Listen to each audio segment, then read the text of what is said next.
Today I will discuss about thermodynamics. It is my third and last video upon thermodynamics, and the link of first two videos are given in the description box. In this video I will discuss about second law of thermodynamics and Carnot cycle. Okay, first law of thermodynamics only supply the information as it deals with only conversion of energy. The direction of a process cannot be explained by first law of thermodynamics, whereas second law of thermodynamics gives us the direction of a process. It gives us the concept of entropy and possibility, and by this concept we can easily determine the criteria for a spontaneous process, that is delta S system plus delta S surroundings. This is the criteria of a spontaneous process, that is delta S system plus delta S surroundings greater than 0. Now I will discuss about Carnot cycle. Before discussing Carnot cycle, we have to know two terms, that is heat reservoir and heat engine. Heat reservoir can be of two types, that is high temperature reservoir, that is high temperature reservoir or HTR, and low temperature reservoir, that is LTR.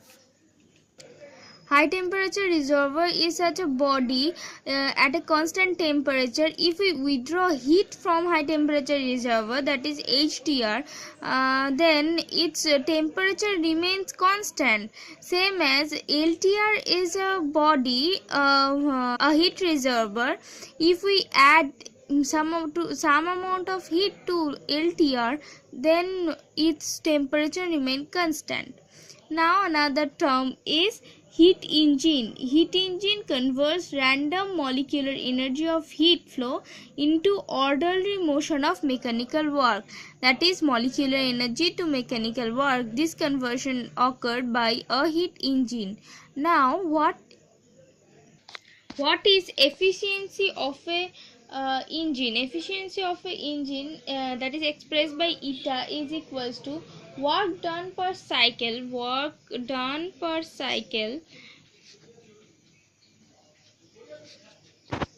by heat absorbed per cycle. Now that will be minus W divided by QH. As heat is absorbed, hence Q will be positive and W will be negative. Now we get from first law of thermodynamics, that is Q is equal to delta U minus W, as heat engine operating in a cyclic system, hence delta U is equal to 0, so Q equal to minus of W. Now minus W, total work done, equal to plus QH minus of QC, that is here QH is amount of heat absorbed by the engine from the high temperature reservoir, and QC is amount of heat released by the engine to a low temperature reservoir. Now eta efficiency equal to QH plus QC divided by QH, that is ultimately 1 plus QC by QH. Now we will discuss about Carnot cycle. Now Carnot cycle actually an imaginary cycle, an idealized reversible cycle consisting of two isothermal and two adiabatic process. Heat engine contain 1 mole of an ideal gas, is connected with two reservoirs at temperature TH and TC respectively. The cycle consists of 4 different steps. In step 1, the cylinder is placed in a thermostat so that it can absorb QH amount of heat from HTR. QH is amount of heat absorbed at TH temperature, and gas expands V1 to from volume V1 to V2 at fixed temperature TH, as it is a isothermal reversible process, and work done in isothermal reversible process is equal to minus RTH ln V2 by V1. This work done value is described in my previous video. And now as for cyclic process, delta U1 equal to 0, so QH equal to minus W1, that will be equal to RTH ln V2 by V1. And now in step 1, gas expands from V1 to V2 isothermally.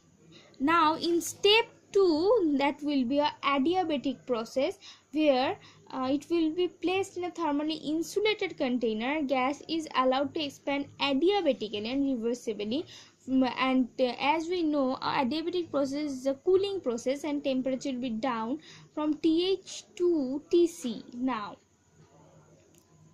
and volume of gas increases from V2 to V3, V3 greater than V2, and adiabatic expansion is a cooling process, and TH will become to a lower temperature TC.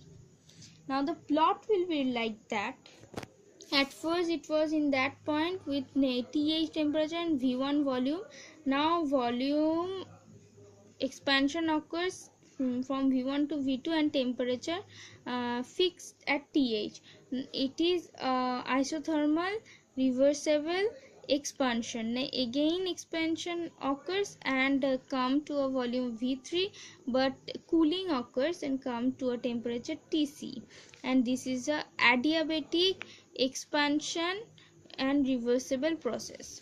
Now in adiabatic process, the work done will be W2 equals to CV bar into TC minus TH, as TC is the final temperature, since final minus initial, that is TC minus TH.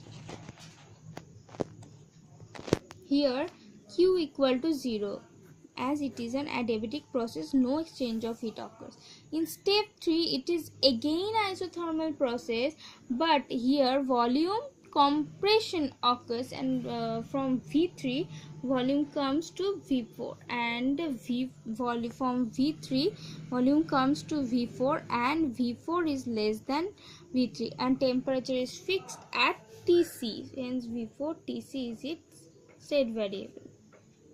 And as it is a cyclic process, hence it will again adiabatically goes to temperature TH and volume V1 in the last step.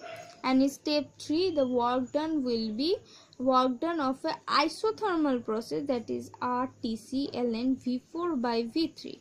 And in step 4, the work done will be a work done of adiabatic process, that is W4 equals to CV bar TH minus TC, as here final temperature is TH, TC to TH. This is adiabatic process, this is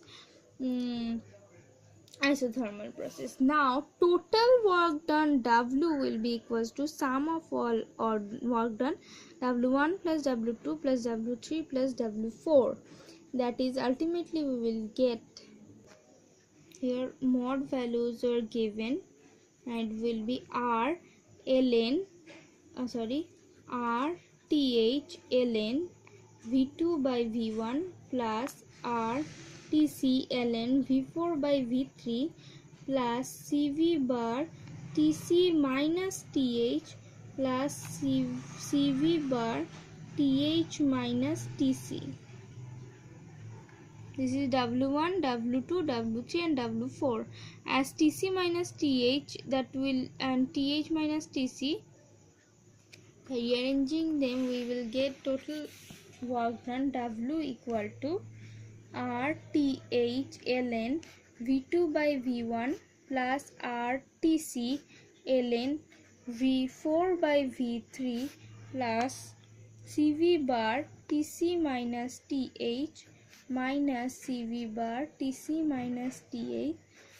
So it will be RTH ln V2 by V1 plus RTC ln V4 by V3. And QH, heat absorbed.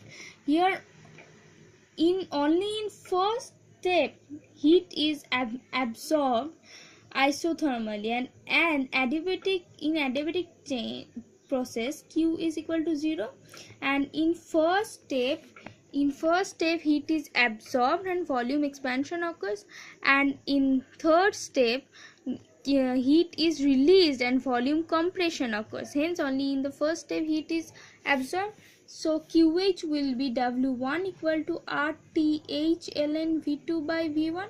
Ultimately we will get the efficiency, that is mod of W by QH, that will be equals to ln V2 by V1 plus ln V4 by V3, TH here TC divided by TH ln V2 by V1.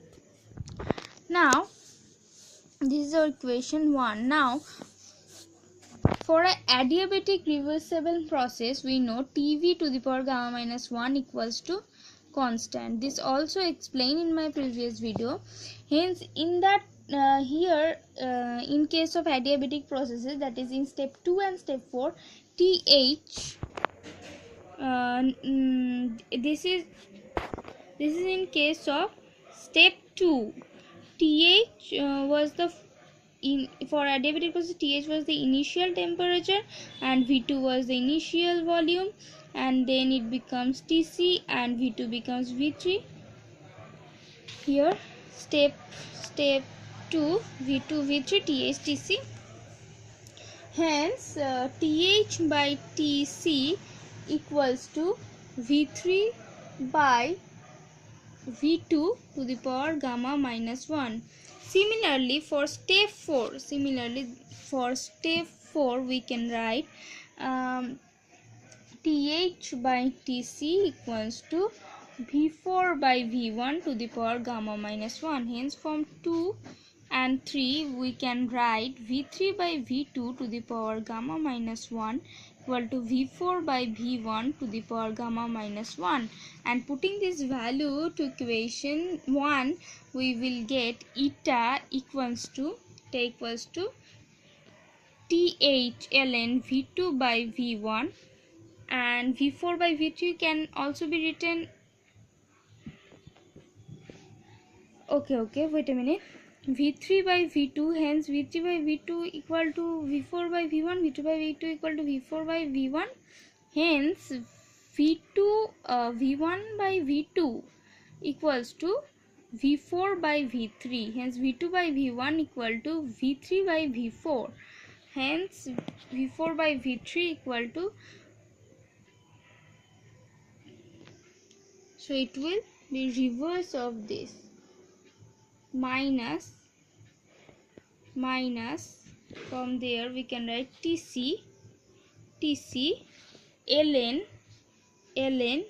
V3 by V4, and again from this equation V3 by V4 will be equal to V2 by V1 divided by TH ln V2 by V1, that is equal to TH ln V2 by V1 minus TC ln V2 by V1 divided by TH ln V2 by V1 equal to ln V2 by V1 all cancel out, and we will get TH minus TC by TH. This is the Carnot efficiency, that is efficiency of Carnot engine, that is the ultimate result of Carnot cycle. Thank you. And if this video is helpful to you, please like, share and subscribe, and now you can follow me in Facebook and Twitter. The links are given in the description box. Thank you.